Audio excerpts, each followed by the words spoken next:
حضور نے فرمایا روزے کھول دو بھائی، پر کون کھولے؟ کوئی نہیں تیار۔ اب اللہ کے رسول نے خود گھوڑے کے اوپر بیٹھ کر کھجور کھائی دوپہر کے وقت۔ جب حضور نے کھولا تو تب سب نے کھولا۔ 17 رمضان حضرت علی فرمایا کرتے تھے بتاؤ جو فرعون کے سامنے کھڑے ہوئے وہ زیادہ دلیر تھے کہ ابو جہل کے سامنے جو کھڑے ہوئے دلیر؟ الحمدللہ وکفا والصلاة والسلام علی من لا نبی بعدہ، اما بعد، اعوذ باللہ من الشیطان الرجیم، بسم اللہ الرحمن الرحیم۔ وَلَقَدْ نَصَرَكُمُ اللَّهُ بِبَدْرٍ وَأَنْتُمْ أَذِلَّةٌ فَاتَّقُوا اللَّهَ لَعَلَّكُمْ تَشْكُرُونَ۔ آمنت باللہ صدق اللہ العظیم وصدق رسولہ النبی الکریم۔ ان اللہ وملائکتہ یصلون علی النبی یا ایہا الذین آمنوا صلوا علیہ وسلموا تسلیما۔ الصلاة والسلام علیک یا سیدی یا رسول اللہ وعلى آلك وأصحابك يا سيدي يا حبيب الله۔ الصلاة والسلام عليك يا سيدي يا نبي الله وعلى آلك وأصحابك يا سيدي يا نور الله۔ اللهم صل على سيدنا ومولانا محمد معدن الجود والکرم وآلہ وبارک وسلم۔ حمد و صلاۃ کے بعد عالم اسلام کی تاریخ کا بہت بڑا دن 17 رمضان مبارک، جس دن اسلام کا سب سے پہلا معرکہ کفر کے ساتھ پیش آیا اور اس کو معرکہ بدر اور غزوہ بدر کہا جاتا ہے۔ اس کو قرآن مجید نے یوم الفرقان بھی کہا ہے، فرق کرنے کا دن۔ یہ وہ پہلا معرکہ ہے جس کی دھاک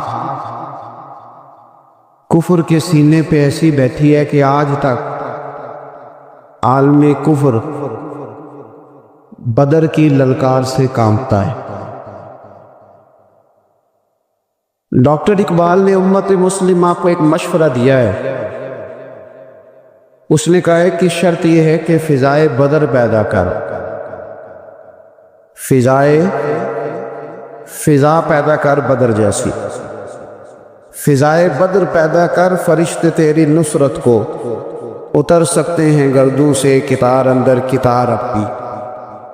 اور اسی مضمون کو دوسرے رنگ میں اقبال کہنے لگے، تو آج بھی ہو اگر ابراہیم کا ایمان پیدا، آگ کر سکتی ہے انداز گلستان پیدا۔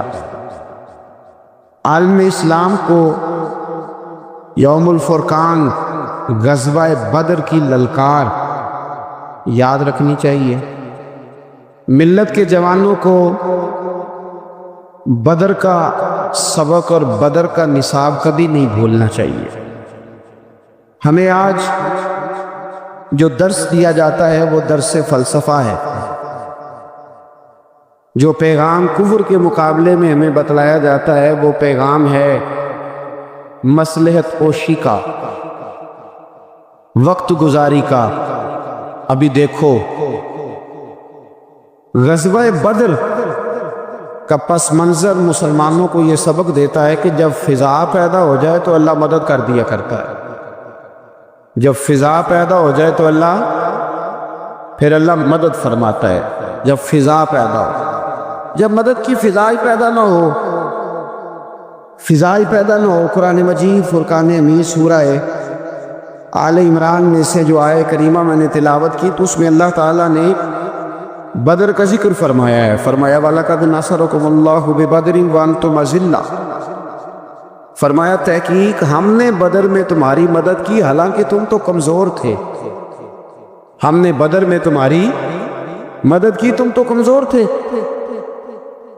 میدان بدر کے اندر اللہ تبارک و تعالیٰ نے مدد فرمائی، نصرت فرمائی مسلمانوں کی، اور ایسی کامیابی دی ایسی کامیابی دی کہ پورا کفر جو اس وقت موجود تھا وہ کانپنے لگا کہ مسلمانوں کے پاس اتنی قوت کہاں سے آ گئی، اتنی طاقت کہ یہ کس طرح مالک ہوئے۔ بغور سمجھیے گا بات کو، ذرا تھوڑا سا پس منظر سمجھ لیں۔ 15 سال تک اعلان نبوت کے بعد نبی پاک صلی اللہ علیہ وسلم نے کسی جنگ کی، کسی لڑائی کی اجازت نہیں دی، کسی قسم کی منع فرمایا، بلکہ فرمایا لکم دینکم ولی دین، تمہارا اپنا دین ہے، ہمارا اپنا دین ہے، منع کر دیا گیا۔ مسلمان ہجرت کر کے آ گئے مکہ سے مدینہ، لیکن یہاں بھی قریش مکہ اور کفار مکہ نے عالم اسلام کو، مسلمانوں کو، نبی پاک صلی اللہ علیہ وسلم کو سکون سے بیٹھنے نہیں دیا، پریشان کرتے رہتے تھے۔ اور اس پریشانیوں میں سے ایک بڑی پریشانی، جب تک آپ بات کے پس منظر کو نہیں سمجھیں گے آپ کو اصل مضمون سمجھ میں نہیں آئے گا۔ پریشان کرتے تھے مسلمانوں کو، مدینے آ کر پریشان کرتے تھے۔ دنیا کا ایک مزاج ہے، جو آدمی اپنا دروازہ بند کر لیتا ہے لوگ اسے بزدل سمجھتے ہیں، حالانکہ بزدل اور صلح پسند میں فرق ہوتا ہے۔ بزدل اور ہوتا ہے، صلح پسند، کچھ لوگ صلح پسند ہوتے ہیں، لوگ انہیں بزدل کا طعنہ دیتے۔ تو جو آدمی دروازہ بند کر لیتا ہے نا، یا تھوڑا سا احتیاط کرتا ہے، تو لوگ سمجھتے ہیں کہ یہ بزدل ہے، کمزور ہے، میں نے ڈانٹا ہے تو بھاگ گیا ہے، حالانکہ ایسا نہیں ہوتا، وہ شخص صلح پسند ہوتا ہے۔ میرے رسول کریم سید عالم صلی اللہ علیہ وسلم کی ذات صلح پسند ہے۔ حضور علیہ الصلوۃ والسلام نے صلح کو اہمیت دی ہے، اور وصلح خیر، صلح ہی بہتر ہے۔ انہی لفظوں کے ساتھ محبوب نے ہمیں تعلیم ارشاد فرمائی، صلح کو درجہ دیا ہے۔ تو 15 سال تک کوئی لڑائی نہیں لڑی۔ اب انہوں نے سمجھا شاید مسلمان بزدل ہیں، یہ تو تلوار ہی نہیں اٹھاتے، یہ تو شاید جانتے ہی نہیں اس فن کو، ان کو تو خبر ہی نہیں۔ یہ کیا کرتے کہ مسلمانوں کو مدینے آ کے تنگ کرتے، گھر تک آ جاتے۔ مکے کے قریش مدینے کے قریب آ کے مسلمانوں کو لوٹ کے لے جاتے۔ کئی دفعہ ایسا ہوا کہ انہوں نے آ کر کے یہاں سے بکریاں، اونٹ اور کئی اور چیزیں چوری کر کے لے گئے۔ تو مسلمان پریشان رہنے لگے۔ اللہ پاک نے طاقت دے دی، قوت دے دی مسلمانوں کو۔ حضرت عمر فاروق جیسے لوگ کلمہ پڑھ گئے، حضرت امیر حمزہ جیسے لوگ آ گئے، حضرت ابو عبیدہ بن جراح جیسے لوگ آ گئے، حضرت سیدنا سعد بن ابی وقاص جیسے دلیر اللہ نے عالم اسلام کو عطا فرمائے۔ قوت آ گئی۔ حرِّض المؤمنین علی القتال، محبوب اب تیار کرے مومنوں کو لڑائی کے لیے۔ ایک قافلہ آ رہا تھا، ابو سفیان مال لے کے ایک سفر پہ نکلا ہوا تھا، اس میں قریش کے سارے لوگوں کا مال تھا۔ اس زمانے میں بھی پارٹنر بن کے کاروبار ہوتا تھا، سارے مکے والے ایک بندے کوئی مال دے کے بھیج دیتے تھے، میرا بھی بیچ آنا، میرا بھی بیچ آنا۔ اور سال کے بعد ایک ہی جاتا تھا، سارے جا کے۔ عرب کے جاہل معاشرے کے اندر بھی دھوکہ کرنا اور جھوٹ بولنا عیب سمجھا جاتا ہے، لوگ کسی کے پیسے پر نظر نہیں رکھتے۔ یہاں معاذ اللہ لوگ کلمہ پڑھ کے اس بات کا خیال نہیں رکھتے کہ مال کس کا ہے اور ہم کس طرح سے اسے استعمال کرنا ہے۔ تو ابو سفیان سب کا مال لے کے نکلے۔ جب یہ مدینے کے واپس آ رہے تھے نا، شام سے ہجرت کر کے مدینے کے پاس سے گزرنے لگے، تو اللہ کے رسول سید عالم علیہ السلام نے مسلمانوں سے کہا کہ چلو ہم بھی ان کا ایک قافلہ روک لیں، انہیں احساس دلائیں کہ تم ہمارے ساتھ زیادتی کرتے ہو تو بازو میں ہمارے بھی قوت ہے۔ اس ارادے کے ساتھ حضور نکلے۔ ابو سفیان بڑے تیز آدمی تھے، کسی نے خبر کر دی کہ وہ تو آ رہے ہیں تیرا قافلہ روکنے کے لیے۔ اب حضور سید عالم جب چلے مدینہ منورہ سے تو 313 لوگ حضور کے ساتھ تھے۔ کتنے جی؟ بولیے 313۔ تحقیق یہ ہے کہ 312 تھے۔ حضرت عثمان غنی کو شامل کیا گیا بدریوں میں، لیکن حضور انہیں چھوڑ گئے تھے، اس لیے کہ ان کی زوجہ اور نبی پاک کی پیاری صاحبزادی بڑی علیل تھی، فرمایا تو میری بیٹی کے لیے رہ جا۔ تو 313 لوگ حضور لے کے نکلے 6 زرہیں 8 تلواریں چند گھوڑے. خود رسول پاک صلی اللہ علیہ وسلم جس گھوڑے پہ تھے گھوڑا ایک تھا، سواریاں 3 تھی. حضرت مولا علی بھی تھے، جناب زید بھی تھے، نبی پاک بھی تھے. فرمایا کبھی تو بیٹھے گا، کبھی علی بیٹھیں گے، کبھی زید بیٹھیں گے، کبھی میں بیٹھوں گا. جب حضور کی پیدل چلنے کی باری آتی تو حضرت زید عرض کرتے حضور نہیں آپ بیٹھ جائیں میں پیدل چلتا ہوں. حضرت علی کہتے حضور آپ بیٹھ جائیں میں پیدل چلتا ہوں. تو حضور فرماتے تمہیں ثواب کی زیادہ ضرورت ہے، مجھے بھی تو ضرورت ہے نا. تو رسول کائنات سید عالم صلی اللہ علیہ وسلم بھی پیدل چلتے. یہ تھوڑا سا سامان لے کے نکلے. ابو سفیان کو اطلاع ہو گئی کہ وہ تو آ رہے ہیں. ابو سفیان نے ایک آدمی کو دوڑایا. اس زمانے میں جب کوئی بری خبر دینی ہوتی تھی تو وہ آدمی اپنے کان میں سوراخ کرتا تھا، لہو نکال لیتا تھا. وہ جس آدمی کو بھیجا اس نے اپنے کانوں سے لہو نکالا، اپنے اونٹ کے کان کاٹ ڈالے، چیخے مارنے لگا مکے والوں دوڑو، مسلمانوں نے تمہارا قافلہ لوٹ لیا ہے، بھاگو. اب وہ تو پہلے دلیر تھے کہ یہ ہم سے چھپتے پھرتے ہیں شاید معاذ اللہ. انہوں نے کیا کیا کہ 1000 کا لشکر، ہر آدمی کے پاس گھوڑا، ہر آدمی کے پاس تلوار نیزہ، سارے عتبہ عتیبہ شیبہ ابو البختری امیہ بن خلف ابو جہل سارے اکٹھے ہو کے آئے اور نکلے میدان بدر کی جانب. ادھر ابو سفیان اس آدمی کو بھیج کے تو دریا کے رستہ ہی بدل گیا، مدینے کے رستے آیا ہی نہیں، خود بچ گیا. اور جب بچ کے نکلا نا اس نے ایک آدمی بھیجا کہ قافلہ محفوظ ہو گیا ہے تم لوگ فکر نہ کرو. اس نے جا کے پیغام دیا ابو جہل کو کہ ابو سفیان کہتا میں بچ گیا ہوں، مجھے کوئی خطرہ نہیں، اب تم لوگ کسی قسم کی تکلیف نہ کرو، تکلف نہ کرو، واپس چلے جاؤ. ابو جہل کہنے لگا نہیں اب تو ہم واپس نہیں جائیں گے، اب تو ہم ان کا کچھ کر کے جائیں گے. سمجھ آ رہی ہے میری باتوں؟ پس منظر سمجھ میں آ رہا ہے. اب نہیں واپس جانا، نکلے ہیں تو کچھ کریں گے. اب جب میدان کے اندر آنے کے لیے تیاری ہو رہی ہے، ادھر سے پتہ چل گیا، نبی پاک صلی اللہ علیہ وسلم کو اطلاع ہوئی کہ ابو سفیان تو اپنا لشکر بچا کے قافلہ بچا کے لے گئے لیکن قریش بضد ہیں آنے کے لیے. نبی پاک صلی اللہ علیہ وسلم نے ایک جگہ پہ تمام مسلمانوں کو جمع کیا. یہ بات قابل غور ہے. حضور نے فرمایا بھی 1000 کا لشکر اسلحے سے لیس ہو کے آ رہا ہے، تم 313 ہو، تمہارا ارادہ کیا ہے؟ نہ تمہارے پاس زرہیں ہیں، نہ تلواریں ہیں، نہ تمہارے پاس نیزہ ہے، نہ تیر ہے، کیا کرنا ہے؟ صحابہ کرام علیہم رضوان فرماتے ہیں جب نبی پاک صلی اللہ تعالیٰ علیہ وسلم نے مشورہ لیا نا تو سب سے پہلے جو شخصیت اٹھی وہ حضرت ابوبکر صدیق کی ذات تھی. جناب صدیق اکبر اٹھے عرض کرنے لگے محبوبہ بات ہی کوئی نہیں، آپ حکم کریں، ہم تو بڑی دیر سے تیار بیٹھے. حضرت عمر کہنے لگے حضور میں تو تک گیا ہوں انتظار کر کر کے. اور شیر خدا مولا کائنات علی المرتضیٰ رضی اللہ تعالیٰ عنہ کہنے لگے محبوبہ زنگ لگ گیا میری تلوار کو، زنگ لگ گیا، کوئی موقع ملے دیواریں ہلتی رہتی ہیں اور در کانپ جاتا ہے. علی کا نام سن کے اب بھی خیبر کانپ جاتا ہے.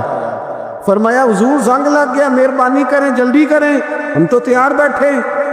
حضور نے پھر توجہ کی، نبی پاک صلی اللہ تعالیٰ علیہ وسلم نے پھر توجہ کی. تو یہ تو سارے وہ بول رہے ہیں جو میرے ساتھ مکے سے آئے ہوئے ہیں، مدینے والے بھی تو بولے نا.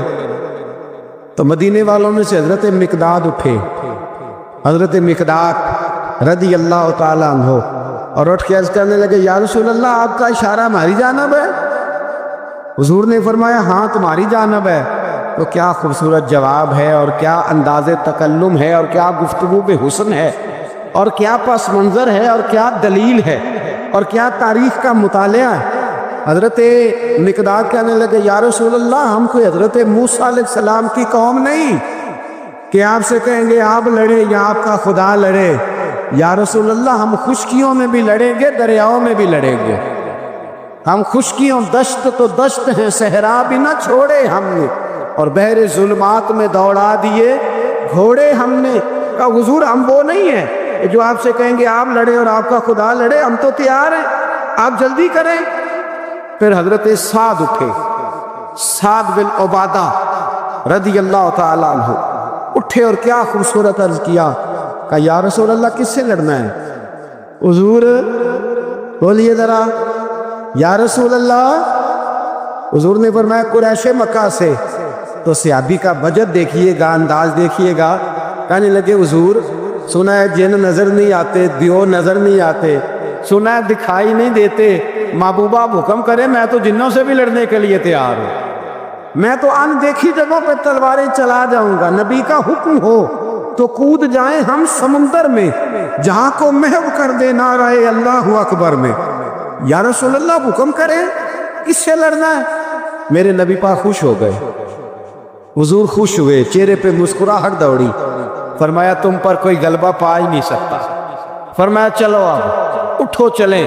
نہ تلواریں ہیں, نہ گھوڑے ہیں, نہ کوئی شے ہے, نہ پاس اسلحہ ہے, نہ کوئی بازار طاقت ہے.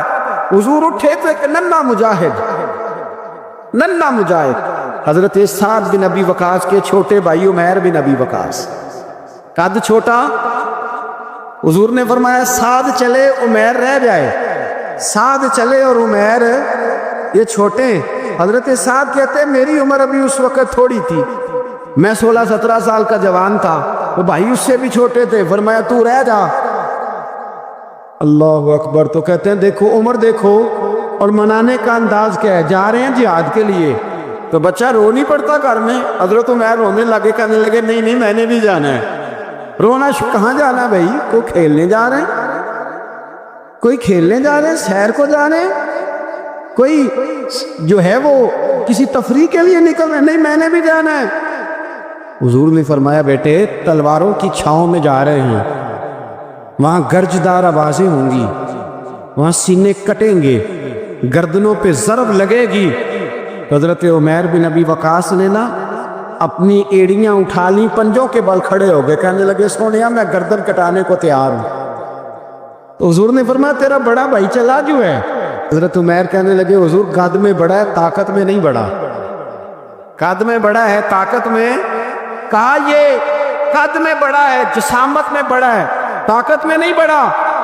حضور نے فرمایا کیسے پتا چلے گا؟ کہا حضور کشتی کرا لیں, کشتی کرا لیں. چشم فلک نے عجیب نظارے دیکھے, محبوبہ کشتی کرا لیں. حضور نے فرمایا کرو کشتی. کرا لیتے, کرو کشتی. کشتی شروع ہوئی. سبحان اللہ کیسی عجیب اور منفرد کشتی ہے. حضرت سعد بن ابی وقاص رضی اللہ تعالیٰ عنہ کہتے ہیں میرا بھائی پہلوان کشتی سے پہلے گلے ملتے ہیں نا, تو کہتے ہیں گلے ملنے آئے.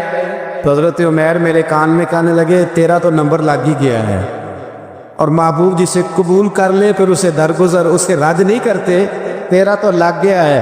تو یار چل تھوڑی دیر کے لیے گر جا بھائی, جو ہوا چل تھوڑی دیر کے لیے گر جا, میں بھی سلیکٹ ہو جاؤں گا, تیرا کیا بگڑے گا. قربان جائیں. امام زرقانی کہتے ہیں نبی پاک کی آنکھوں میں آنسو آ گئے. حضور نے بات سنی تو رو پڑے. فرمایا ہم پر بھی کوئی غلبہ پا سکتا ہے؟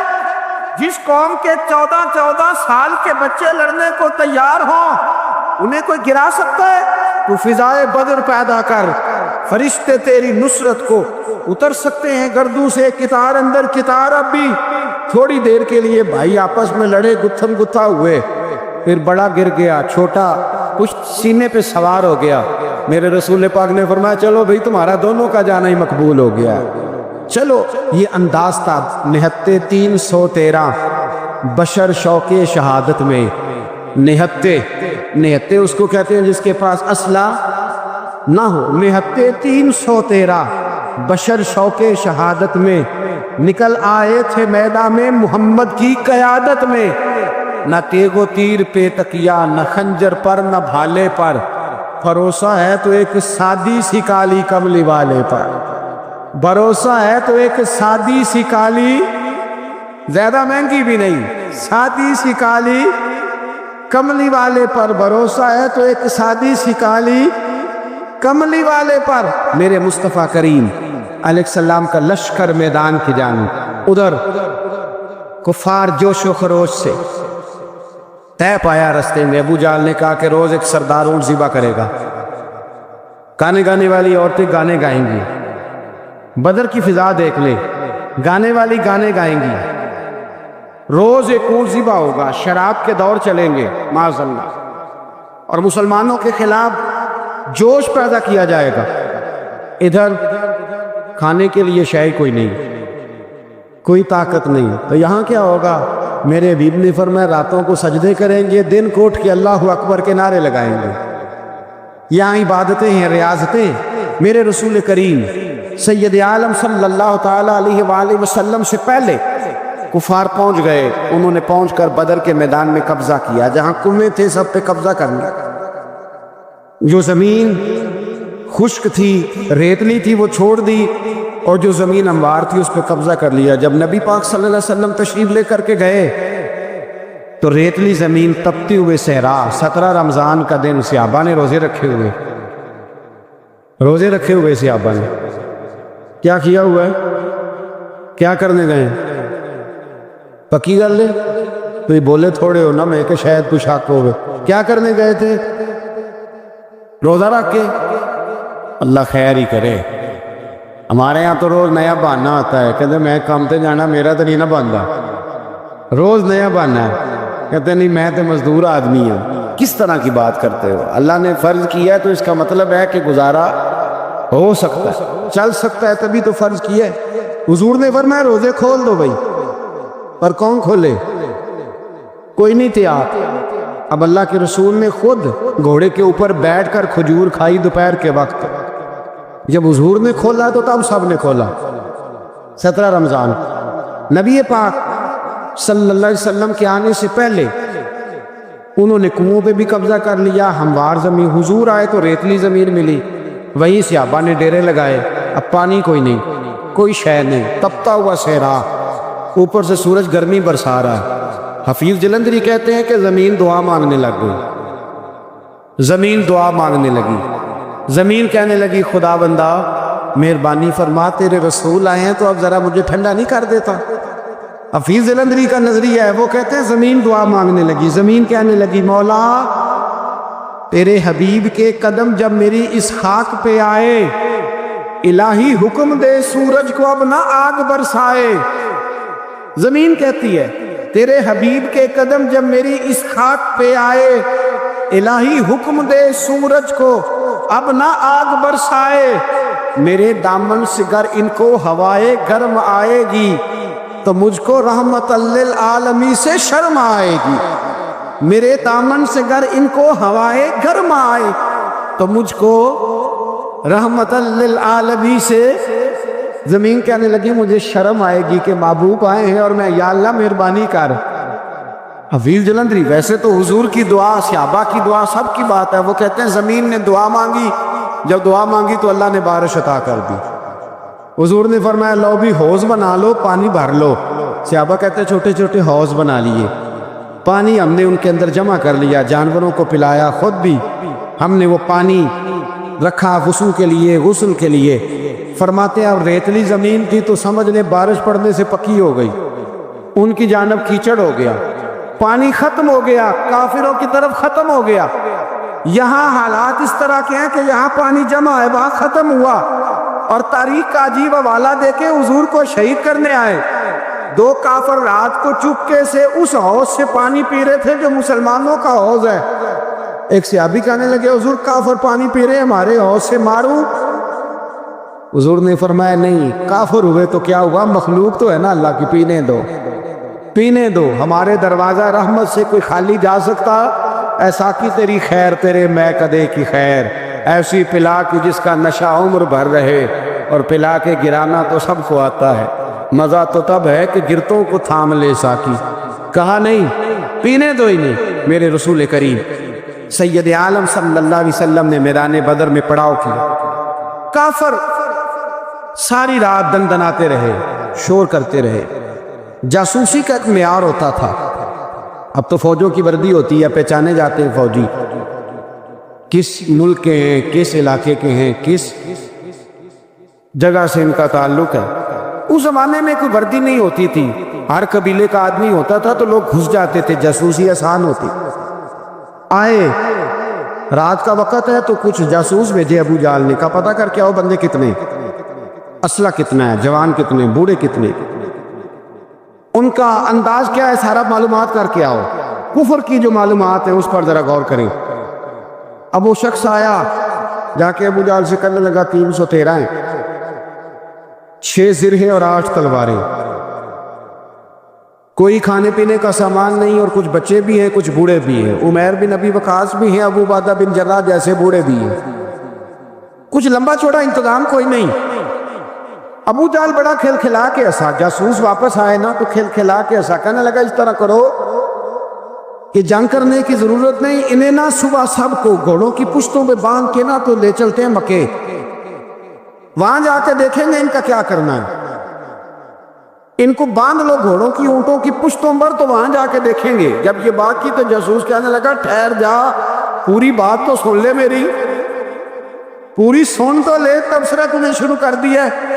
اس نے کہا سنا پوری، اس نے کہا ہے 313 پر سارے سر پہ کفن باندھ کے آئے ہوئے ہیں 313 پر بچے سے لے کر بوڑھے تک، میں جس کو پاس کی گیا ہوں وہ مصلی پہ بیٹھا ہے اور شہادت کی دعا مانگ رہا ہے۔ مصلی پہ شہادت ہے، مطلوب مقصود مومن نہ مال غنیمت نہ کشور کشائی ہے، پڑے پر آئے مرنے ہیں، جان دینے آئے ہیں، واپس جانے کا ارادہ کوئی نہیں کسی کا بھی، آئے سارے حضور کے نام پر قربان ہونے۔ ابو جہل ساری رات شراب پیتا رہا، مغویہ گانے گانے والی عورتیں ساری رات گانے گاتی رہیں، اور ادھر انداز بڑا نرالا ہے۔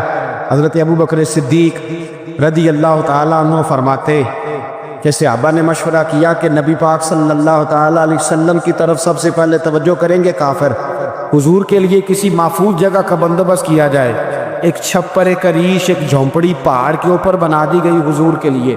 مولا علی شیر خدا خود فرماتے، کہتے ہیں سب سے مشکل کام اس جھونپڑی کی حفاظت کرنا تھا، اس چھپر کی عریش کی جس میں حضور تھے۔ جب نبی پاک نے فرمایا نا میرا پہرا کون دے گا، تو کہتے ہیں ابو بکر صدیق تلوار لے کے کھڑے ہو گئے، کہنے لگے سونیا ضرورت ہی کوئی نہیں، میں جو حاضر ہوں۔ تو حضرت علی فرمایا کرتے تھے بتاؤ جو فرعون کے سامنے کھڑے ہوئے وہ زیادہ دلیر تھے یا ابو جہل کے سامنے جو کھڑے ہوئے دلیر؟ تو حضرت ابو بکر صدیق فرماتے میں پہرے پہ تھا، کافر شرابیں پی رہے تھے اور نبی پاک ساری رات عبادت کرتے رہے، ساری رات حضور نے رو کے گزار کی، کہا اے اللہ، کیا لفظوں میں حسن ہے کہ اے اللہ میرے پاس یہ 313 کل تھے میں لے کے آ گیا، اگر آج یہ ختم ہو گئے تو بتا قیامت تک کون تیری عبادت کرے گا؟ اے اللہ یہ 313 ہی تھے جو میں لے آیا، مہربانی فرما۔ ساری رات دعا ہوتی رہی، ساری رات حضور دعا کرتے رہے۔ پہلے حکم آیا کہ 1000 فرشتہ بھیجا ہے، پھر اے محبوب چل 3000 بھیجے، پھر اللہ نے کہا محبوب میں نے 5000 بھیجے ہیں۔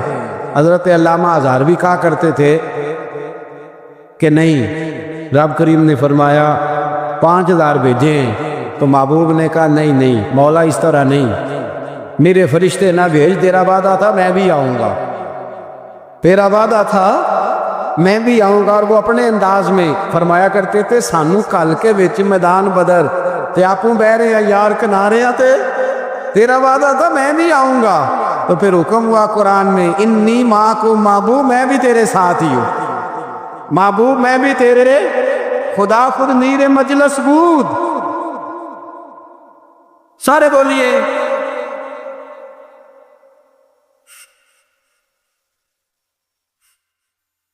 بھئی آج تو دن ہے نا نعرے لگانے کا، یوم البدر منا رہے ہیں، تو آج تو ٹھنڈے ٹھنڈا نعرہ نہ لگائیں، میں نے اپیل کی تھی کہ نعرہ تحقیق بھی لگایا کریں۔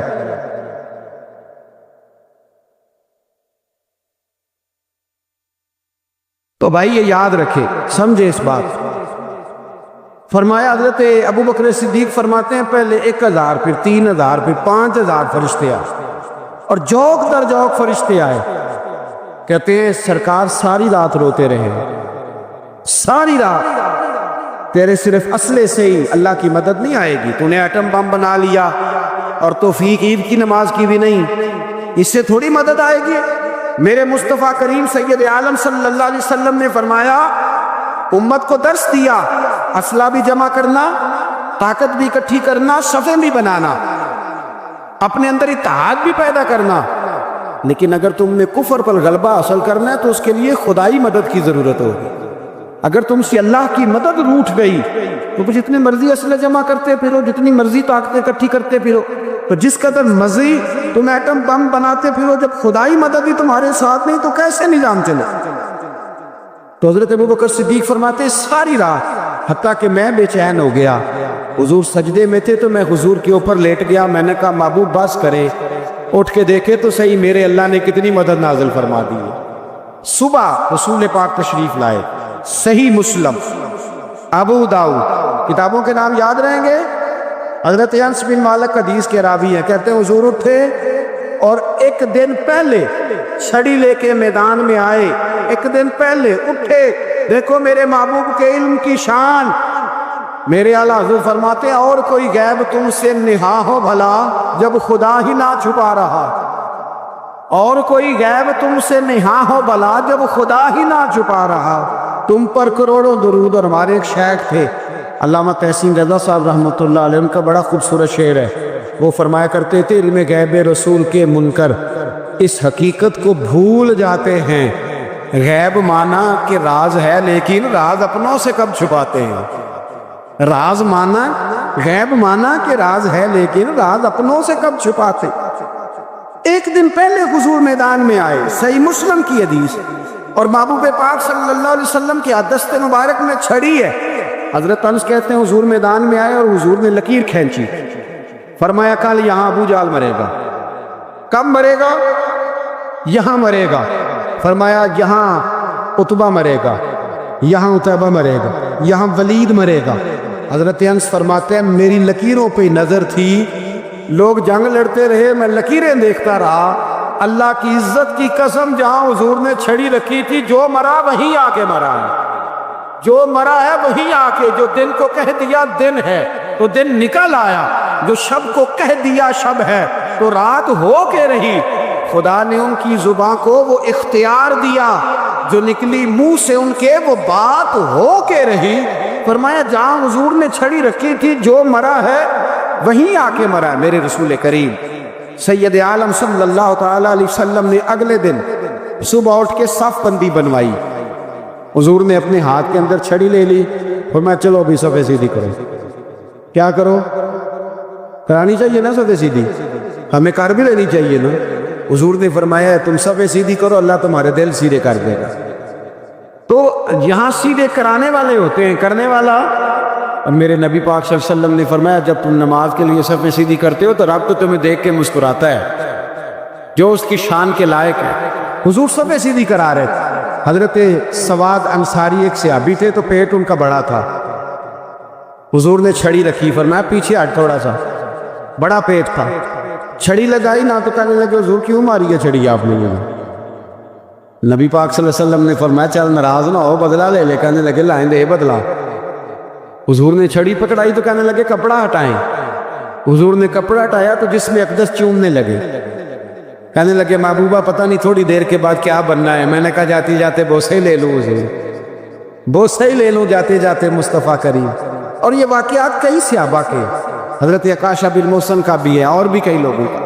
میرے رسول پاک علیہ السلام میدان بدر میں، بدر کی فضا عرض کرو، دو صحابی تھے، ایک کا نام حضرت حذیفہ بن یمان اور ایک کا نام حضرت حسیل۔ یہ دو صحابی ہیں رسول پاک صلی اللہ علیہ وسلم۔ یہ کہیں سے آ رہے تھے واپس، ابو جہل کی ملاقات ہو گئی۔ جنگ میں جا رہے ہو، اپنے نبی کے لیے آئے ہو، مدد کرو گے؟ انہوں نے کہا نہیں ہم تو ویسے ہی آ رہے تھے۔ ابو جہل نے کہا اگر ویسے ہی آ رہے تھے تو ٹھیک ہے جاؤ، وعدہ کرتے ہو لڑو گے تو نہیں؟ کہا نہیں لڑیں گے۔ یہ دونوں وعدہ کر کے آ گئے حضور کے پاس، کہا یا رسول اللہ ہم نے اس سے وعدہ کر لیا ہے لیکن ہمارا ارادہ تو لڑائی کرنے کا ہے، ہمیں تو یہاں سے پتہ چلا ضرورت پڑی ہے۔ تو نبی پاک صلی اللہ علیہ وسلم نے فرمایا تم نے وعدہ کر لیا اب تم نہیں لڑو گے۔ کہا یا رسول اللہ کافر سے وعدہ کیا ہے؟ میرے نبی پاک نے فرمایا کیا تو مومن نے ہے نا۔ کس نے کیا ہے؟ اللہ اکبر۔ کوئی وعدوں کی پاسداری نہیں کرتا۔ میدان بدر میں جہاں ایک ایک فرد کی ضرورت ہے، ایک ایک فرد کی، وہاں رسول پاک نے فرمایا مومن نے وعدہ کیا ہے لہٰذا ہم دو مجاہد کاٹتے، فرمایا تم بیٹھ جاؤ تم نہیں لڑو گے۔ اب دونوں لشکر آمنے سامنے ہوئے، آمنے سامنے۔ سب سے پہلے آنے والوں میں سے ادھر سے ولید آیا، عتبہ آیا، اس کا بھائی شیبہ آیا، یہ تین آئے، کہنے لگے حضور ہمارے مقابلے میں بھیجے۔ نبی پاک نے انصار میں سے بھیجا، کہنے لگے یہ نہیں ہمیں چاہیے، ہمارے مقابلے میں قریشی اور ہاشمی بھیجو۔ برادری کا بڑا شوق تھا نا، قریش نہیں۔ حضور نے فرمایا چلو تمہارا جدی مرنے کا ارادہ ہے تو بھیج دیتے ہیں، ٹھیک ہے تمہارے پائے کے بھیج دیتے ہیں۔ حضور نے فرمایا چلو امیر حمزہ اٹھو۔ حضرت امیر حمزہ اسد اللہ و رسولہ اٹھ کے کھڑے ہو گئے، فرمایا چلو علی آپ بھی اٹھو۔ شیر خدا تو یوں اٹھے کہ جیسے پہلے سے ہی کھڑے تھے۔ حضور نے فرمایا چلو ابو عبادہ بھی اٹھے، تینوں صحابی اٹھے۔ حضرت عبادہ ذرا بوڑھے تھے، ان کے لیے تھوڑا مشکل ہوا دشمن کو سنبھالنا، باقی تو دونوں نے کاٹ کے رکھ دیے دشمن۔ اور حضرت علی رضی اللہ تعالیٰ عنہ نے دیکھا نا جناب عبادہ ذرا زخمی ہو گئے، دشمن ان کا بھاری ہو رہا تو دوڑے گئے، مارا حضرت عبادہ کا دشمن بھی مارا، اور جناب ابو عبادہ کو کندھوں پہ اٹھا کے در رسول پہ لے گئے۔ کہنے لگے سونیا یا رسول اللہ آپ کے دشمن میں مار آیا ہوں، غلام بچا کے لے آیا ہوں، یہ میں لے آیا ہوں آپ، یہ شان ہے حضرت علی شیر خدا کرم اللہ۔ اب جنگ کا نکارہ بجا، کہاں 1000؟ ایک مورخ کہنے لگا نہیں پورا 1000 نہیں تھا، 950 تھا۔ میں کہا چل تو 900 کر لے یار، اس میں کون سی حرج والی بات ہے، پھر بھی 900 اور 300 کا کیا مقابلہ۔ اور پھر اسلحے سے لیس 1000 کا لشکر میرے رسول کائنات سرور عالم صلی اللہ علیہ وسلم۔ جب جنگ چھڑی امیہ بن خلف بڑا مارتا تھا حضرت بلال کو، جناب بلال کے قابو ہی آ گیا، حضرت بلال کے قابو آ گئے، کہنے لگا معافی مل جائے گی، معافی مل جائے گی، معافی مل جائے گی، دوڑنے لگا۔ حضرت عبد الرحمن بن عوف کہنے لگے بلال جب کوئی معافی مانگے تو دے دینی چاہیے، فرمایا سب کو دینی ہے، اس ظالم کو نہیں دینی۔ پکڑ کے مارا جناب سیدنا بلال حبشی رضی اللہ تعالی، پکڑ کے مارا۔ فرمایا مجھے بڑی سزائیں دیتا تھا۔ اس امت کا فرعون ابو جہل نے ساری زندگی ستایا ہے، 2 چھوٹے چھوٹے بچے معوذ اور معاذ، اور ان کی عمریں 17 سال سے کم بتائی جاتی ہیں، اور حسین لفظ ہیں۔ حضرت عبد الرحمن بن عوف کہتے ہیں دونوں میرے پاس آئے، اور ایک روایت میں یوں بھی انداز ہے، کہتے ہیں ایک بھائی کا قد چھوٹا تھا، تلوار اونچی تھی اس سے، اور آئے، اور یہ لفظ ہیں تاریخ میں محفوظ، آئے آ کے کہنے لگے عبد الرحمن سے چچا ابو جہل کدھر ہے؟ میں نے کہا تم نے کیا کرنا ہے؟ ان کا جواب پتہ کیا ہے؟ یہ نہیں کہا کہ دین کا دشمن ہے، یہ نہیں کہا بڑا ظالم ہے اس لیے مارنا ہے، کہا تم کیا کرو گے؟ تو جواب وہ شاہ نامہ اسلام نے اپنے لفظوں میں بیان کیا، کہنے لگے مریں گے۔ زیادہ یہی ہے نا کہ ہم کمزور ہے، پوچھنے کا سٹائل یہ تھا کہ تم بچے ہو، تم نے کیا کرنا ہے؟ تو پتہ ان کا جواب کیا ہے؟ حفیظ جلندری کہتے ہیں وہ کہنے لگے مریں گے یا ماریں گے ناری کو، سنا ہے گالیاں دیتا ہے وہ محبوب باری کو صلی اللہ علیہ وسلم، کہنے لگے ہمارے نبی کو معاذ اللہ برا کہتا ہے، چھوڑیں گے نہیں، جانا ضرور ہے، اگر اسے مار نہ سکے تو مار کے تو آ جائیں گے نا، جانا ضرور ہے۔ تو کہتے ہیں ہم نے اشارہ کیا، میں نے کہا وہ گھوڑے پہ جا رہا ہے، وہ دیکھو، کہتے ہیں بس چھلانگے لگاتے دوڑے، بھاگے گئے، ایک نے اچھل کے تلوار ماری، دوسرے نے بھی گرایا، تیسرے نے بھی زخمی کیا۔ ابو جہل نے تلوار ماری تو ایک بھائی کا بازو کٹ گیا، تو ہلکا سا گوشت لٹک رہا تھا، اس نے پیر رکھ کے گوشت بھی جدا کر دیا اور کاٹا ابو جہل۔ جب نیچے گرا تو اب عبداللہ ابن مسعود آئے، دیکھا کچھ جان باقی ہے، رسی جل گئی، بال نہیں گئے۔ حضرت عبداللہ ابن مسعود جب گلا کاٹنے لگے تو کہنے لگا ذرا نا گردن نیچے سے رکھ کے کاٹنا، گردن ذرا نیچے رکھ کے کاٹنا۔ فرمایا کیوں؟ کہنے لگا ذرا سردار ہوں، گردنوں میں پڑی گردن میری اونچی نظر آنی چاہیے، رسی جل گئی پر بال، کہنے لگا ایسا نہ ہو غلاموں میں پڑی ہو تو چودھری کی گردن لہذا ہی نہ نظر آئے، ذرا نیچے سے رکھ کے کاٹنا۔ حضرت عبداللہ ابن مسعود رضی اللہ تعالیٰ عنہ نے گردن کو کاٹ ڈالا۔